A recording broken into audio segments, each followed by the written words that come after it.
Marcos, bueno, estamos hablando de la derivación de las últimas dos conversaciones. Además, él en alguna medida fue invitado por Laura Alonso a compartir el presidio cuando los pongan presos por traidores a la patria. ¿Y por qué más?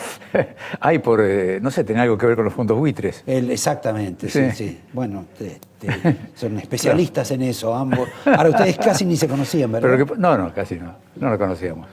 Bueno, pero aquí hay buitres que realmente saquearon al país, de los cuales se habla poco. Los verdaderos buitres, los que saquearon al país, se llaman Lázaro Báez, Vudú, Jaime, Máximo, en fin. Esos son los buitres profundos, fuertes, poderosos.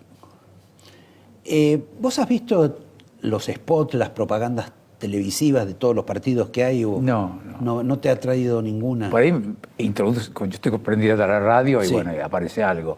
O en televisión se ve un pedazo, pero como no me interesa mucho.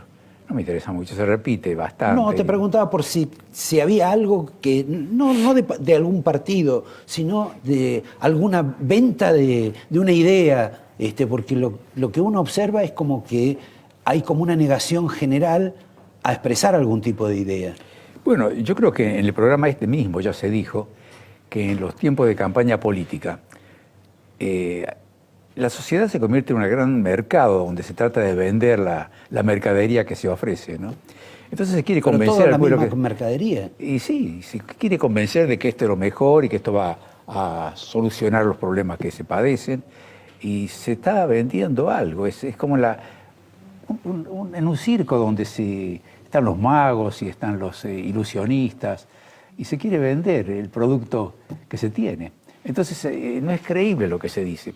Por eso cuando se insiste tanto en que Macri cambió, yo no sé si cambió tanto. Yo me acuerdo cuando Frondizi era candidato a la presidencia, sí, poco tiempo antes de las elecciones había publicado su libro Petróleo y Política. Yo era joven en ese momento y era fronticista también, por cierto, y cuando él hizo el cambio violento de política, yo quedé perplejo. Pero bueno, esa es la política, ¿no? Bueno, pero lo hizo Menem también. Ya era gobierno, ¿no? Ya era gobierno. Vos, quiero tomar una frase tuya. El otro día, en una referencia al Papa Francisco, dijiste que Francisco sabe que Cristina lo usa. Sí. ¿Me lo puedes explicar? Porque yo sobre eso tengo varios interrogantes. Bueno, mira, yo creo que todavía no ha llegado el momento para evaluar exactamente al Papa, porque hay muchos cables sueltos que no se han logrado articular. No nos olvidemos que el actual Papa es el primer Papa latinoamericano de toda la historia, de la larga historia de la Iglesia. Y jesuita. Y jesuita, además. O sea que aquí hay un cambio muy profundo, muy importante, y que evidentemente cuando se lo eligió se tuvo presente eso.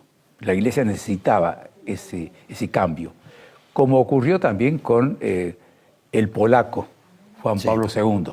También se quería meter a alguien del mundo comunista. Cuando fue elegido Juan Pablo II, regía todavía el comunismo. La Unión Soviética estaba fuerte. Bueno, ahora el caballero ese tuvo una especie de entente con Wałęsa, obviamente. Claro que sí. Ahora, ¿vos no crees que hay un entente con Cristina y con Scioli? Me cuesta creerlo. Yo pienso que sí, simpatiza con Scioli por razones personales quizá, y hay un elemento que influye en él, y es cierta simpatía por creer que la doctrina social de la Iglesia, que fue sancionada en la época de León XIII en el siglo XVIII, y hace mucho, ¿no? 1800, siglo XIX. Sí, fin del siglo XIX. Tiene muchos elementos brumosos la doctrina social de la Iglesia, porque en un tiempo donde se mezclaba un marxismo que no estaba claro, el anarquismo, en fin, todavía no estaban bien definidas ciertas ideas. Creer que la doctrina social de la Iglesia es igual a la filosofía del peronismo, por ejemplo, cierta línea del peronismo. Bueno, eso lo debe haber creído en algún momento posiblemente. Bergoglio. Bueno, eso llegó a que muchos creyeran que el fascismo, por ejemplo, respondía a la doctrina social de la Iglesia. Digamos que en alguna medida algún papa tuvo cierta vinculación con el fascismo. En el comienzo del siglo XX estaba el nacionalismo católico que creía que respondía por igual a León XIII y a Mussolini, y que eran compatibles. Bueno, en Francia lo mismo, y en Alemania mucho existió. más. O sea que las confusiones ideológicas son frecuentes. Son frecuentes y muy y en importantes. este momento, ¿a vos te parece que el Papa está confundido con Cristina, con Scioli, con los Estados Unidos, A mí con me- a mí me Cuba, consta- con a mí- Maduro? Porque estamos en una mezcla rarísima. A mí me constan dos cosas del actual Papa. Por un lado, él despreciaba a Néstor Kirchner profundamente. Lo consideraba un hombre inculto, insensible, que no leía y que no estaba encerrado dentro de sus divagaciones y sus intereses personales. Eso me consta que es el concepto que él tenía de Néstor Kirchner. Con respecto a Cristina, me consta que él cree que este gobierno es extremadamente corrupto. Extremadamente corrupto. Lo sabe y eso se ha manifestado a través de declaraciones del episcopado, que evidentemente no pueden ir en contra de lo que piensa el jefe de la Iglesia. O sea que se considera que este gobierno es profundamente corrupto. Que él suponga que la solución a los graves problemas que tiene la Argentina pasan más por Scioli que por otro candidato, es probable. Es probable, no estoy seguro. Pero en este momento nos encontramos en que hay en Argentina una situación muy extraña, que los dos candidatos con más chance de ganar están bastante cerca del centro. Los dos son representantes del centro. Bueno, pasa en casi todas las elecciones, mucho más cuando se persigue el balotaje. Bueno, pero esto es muy interesante con respecto a la evolución de una sociedad. Que en una sociedad se empiece a pensar desde una perspectiva de centro, que significa una suerte de equidistancia, de visión más equilibrada, de una mayor racionalidad, ya habla de una maduración de la sociedad. Porque la sociedad que está totalmente inclinada a la derecha, fascismo, o sus manifestaciones parentales, o extremadamente a la izquierda, que es una izquierda falsa, porque es una izquierda que está ligada también a ideas totalitarias, es una sociedad peligrosa, que va por mal camino. Cuando se va hacia el centro significa democracia, significa socialdemocracia, significa democracia cristiana, en fin, significa centro. Y eso ya habla de una maduración. Ojalá que en la Argentina haya esa maduración. Yo temo que en la Argentina esa maduración no existe. Yo temo que en la Argentina todavía estamos prendidos a la caída de los valores que hemos venido padeciendo en estas últimas décadas. Es decir, aquí el valor del trabajo, el valor de la ética, el valor del esfuerzo, el valor del sacrificio se ha perdido en gran medida. Y la sociedad entonces prefiere el facilismo, prefiere la mendicidad. En alguna medida también han sido responsables los padres de eso. Sí, claro que sí. Bueno, es que acá Digo, tenemos... porque vos tenés hijos también. Y sí, por supuesto. Acá tenemos 70 años de decadencia, Roberto, o 80 años de decadencia. Una decadencia muy larga, que ha venido cuesta abajo casi todo el tiempo, con pequeñas ondulaciones. Hubo momentos en que la cosa mejoraba un poquito, pero la resultante es una caída. La Argentina, de la posición que tuvo a principios del siglo XX a la posición que tiene ahora, la Argentina a principios del siglo XX era un país importantísimo en el mundo. Ahora es un país inexistente, indiferente. Y eso es muy grave. Siento que la Argentina tiene en este momento individuos muy destacados. El Papa, Messi, científicos de primer nivel, músicos de primer nivel, artistas de primer nivel, y sin embargo como conjunto funcionamos muy mal. Por lo tanto, yo la pregunta que me hacía es si el Papa la cuidaba a Cristina por razones de tipo institucional, para evitar que de pronto se fuera, que se creyera en la eventualidad de un golpe o alguna cuestión de mercado o físico, no sé. Pero en simultáneo también me parece que Cristina lo ha cuidado un poco al Papa. Y este fenómeno de la posible designación de Cristina en un cargo internacional en la FAO no es una cuestión solo de la Cancillería argentina. Esto tiene también el aval del propio Bergoglio. Es como una continuidad de esa relación, de esta especie de simpatía que hay entre él y ella, nos guste o no nos guste. No nos olvidemos que Cristina no asistió a ningún Te Deum, mientras el Papa era Bergoglio, ¿no? En otra época. No nos olvidemos que se tardó un ratito en mostrar la alegría por su designación como Papa. Algo más que un ratito. Sí, algo más que un ratito, ¿no? Muy manifiesto, muy grave. Y bueno, luego se dio el vuelco, que supongo que le habrá dado una gran satisfacción, una gran alegría encontrar ese vuelto, vivir ese vuelco. Yo supongo que él, como sacerdote católico, lo he dicho en otras oportunidades, tiene la sensación de que su misión profunda es salvar almas. Entonces, la posibilidad de convertir a Cristina en un alma que él salva, porque la considera realmente una gran pecadora, Para ¿Eso ellos es también una te gran consta? satisfacción. Sí, también me consta. Sí. Entonces, aquí hay una situación media compleja, media compleja. No sé hasta qué punto él no se siente usado por ella. Él se sintió muy molesto cuando apareció ella con la delegación de la Cámpora y le regalaron la campera, la camiseta. Sí. Se sintió muy molesto. Y a mí me han hecho llegar manifestaciones muy claras de que él no quería que vuelva a ocurrir nunca más una cosa así. Bueno, digamos que ella fue con una nutrida delegación al tema de Paraguay y tuvo que entrar sola y a toda la gente la dejaron afuera.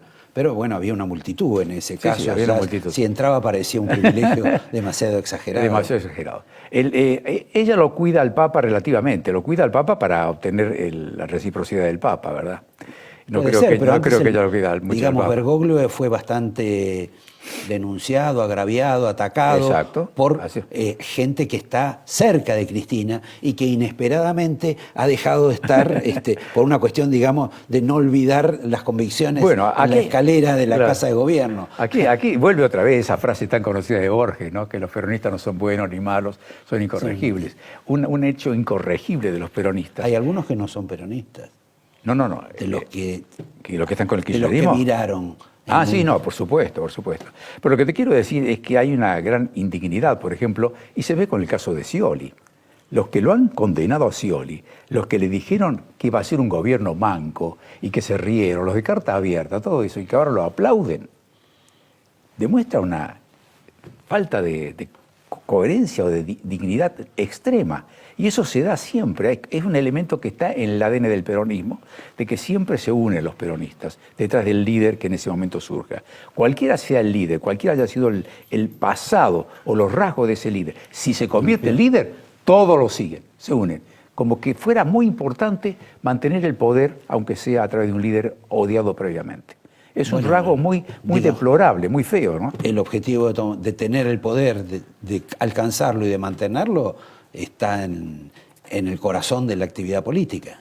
No de todos. Yo no creo que Alfredo Palacios o Ilia hayan querido, o Frondizi hayan querido el poder por el poder. Han querido mejorar al país y para eso tener el poder, o el poder al servicio de algo. Yo no sé si don Arturo después no reflexionó sobre eso, pero hablamos de peronistas, hablamos de católicos. Hay una pregunta o un tema como final que te quería hacer, que tiene que ver con la comunidad judía.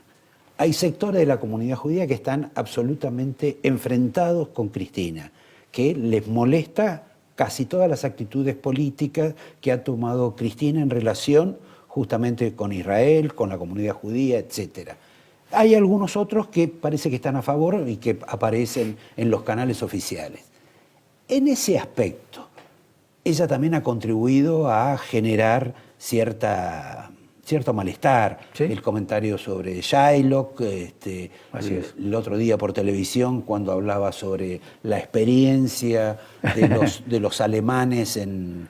Sí, en el para tema. dentro los dientes de los judíos en los campos de concentración.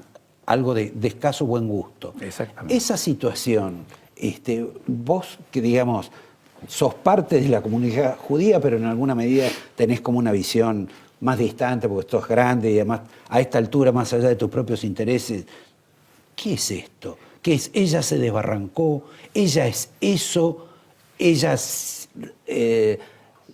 digamos, reacciona simplemente porque ha sido rechazada, porque no le entendieron su memorándum con Irán.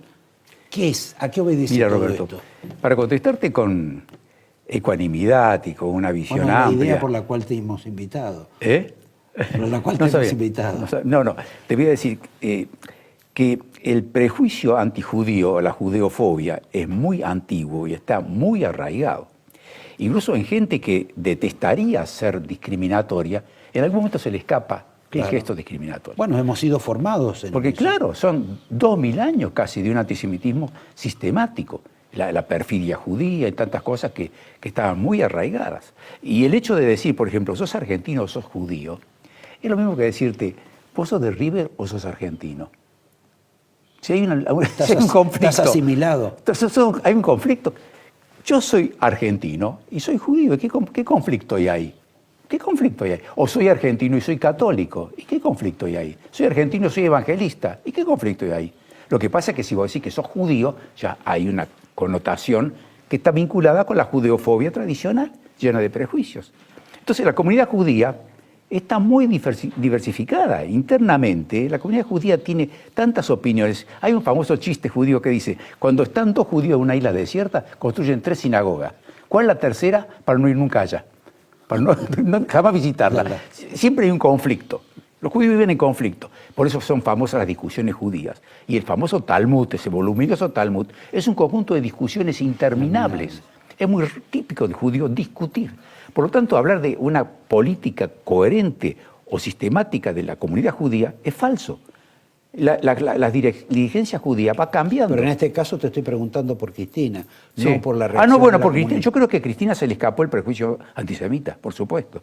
Ella, cuando le convenía, estaba en los actos de conmemoración del atentado contra la AMIA y habló en las Naciones Unidas que se investigue esto a fondo, pero después, cuando la cosa se le complica a ella, entonces aparece el fiscal Nisman asesinado. En ese momento todavía Bonadío no alcanzó a decir, si me encuentran suicidado, busquen al asesino. Te agradezco, lamento no poder seguir porque, como siempre, nunca alcanza el tiempo, es como la plata, Bueno. aunque no sé qué es más importante, sobre todo en la Argentina de hoy. Exacto, te agradezco y te traje un regalo muy especial. ¿Dónde está la cámara? Acá, yo te lo... Carlos Alberto Montaner. Este es un libro de un gran escritor y un gran periodista cubano, Carlos Alberto Montaner, y esta novela histórica narra con gran detalle, con gran suspenso, con una historia de amor adentro incluso, sobre cómo se fue estructurando el mundo después de la Segunda Guerra Mundial. Y se estructuraron los dos bloques, el stalinismo por un lado, la CIA por el otro, la aparición del macartismo y todo ese clima que durante tanto tiempo prevaleció en la segunda mitad del siglo XX, la Guerra Fría que mantuvo al mundo en vilo y que nos costó tantos dolores de cabeza. Yo creo que es una novela muy instructiva. Bueno, te La agradezco recomiendo. a vos y a ustedes les recuerdo, no solo por lo interesante que es Montaner, sobre todo los artículos periodísticos, sino por la curiosidad de que él quizá debería haber traído alguno de sus libros. Pero en realidad esto revela la humildad del escritor. Bueno, muchas gracias. Te agradezco, a ustedes buenas noches, los veo el próximo lunes.